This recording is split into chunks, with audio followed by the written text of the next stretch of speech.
নমস্কার। আমি সর্বভারতীয় সঙ্গীত ও সংস্কৃতি পরিষদের অনলাইন কালচারাল কম্পিটিশন মেধা 2024-এ অংশগ্রহণ করছি। নাম পুষ্পিতা হাজরা, বয়স 19, বিষয় আবৃত্তি, বিভাগ ডি। কেউ কথা রাখেনি, কবি সুনীল গঙ্গোপাধ্যায়। কেউ কথা রাখেনি, 33 বছর কাটল, কেউ কথা রাখেনি। ছেলেবেলায় এক বষ্টমী তার আগমনী গান হঠাৎ থামিয়ে বলেছিল, শুক্লা দ্বাদশীর দিন অন্তরাটুকু শুনিয়ে যাবে। তারপর কত চন্দ্রভূপ অমাবস্যা চলে গেল, কিন্তু সেই বষ্টমী আর এলো না। 25 বছর প্রতীক্ষায় আছি। মামা বাড়ির মাঝি নারিল আলী বলেছিল, বড় হও দাদা ঠাকুর, তোমাকে আমি 3 প্রহরের বিল দেখাতে নিয়ে যাব। সেখানে পদ্ম ফুলের মাথায় সাপ আর ভ্রমর খেলা করে।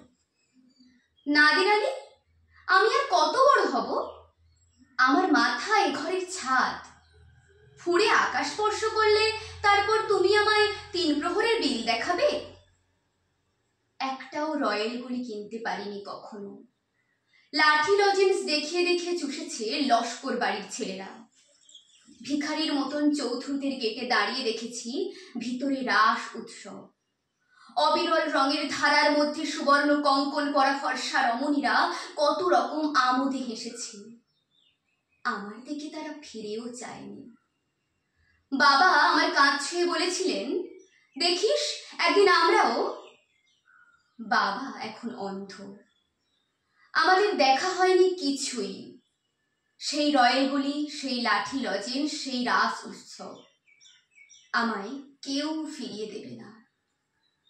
বুকের মধ্যে সুগন্ধি রুমাল রেখে বরুণা বলেছিল, যেদিন আমায় সত্যিকারের ভালোবাসবে সেদিন আমার বুকেও এরকম আতরের গন্ধ হবে। ভালোবাসার জন্য আমি হাতের মুঠোয় প্রাণ নিয়েছি। দুরন্ত শাড়ির চোখে বেঁধেছি লাল কাপড়। বিশ্ব সংসার তন্ন তন্ন করে খুঁজে এনেছি 108টা নীল পদ্ম। তবু কথা রাখেনি বরুণা। এখন তার বুকে শুধুই মাংসের গন্ধ। এখন সে যে কোনো নারী। কেউ কথা রাখেনি। 33 বছর কাটল, কেউ কথা রাখে না। নমস্কার।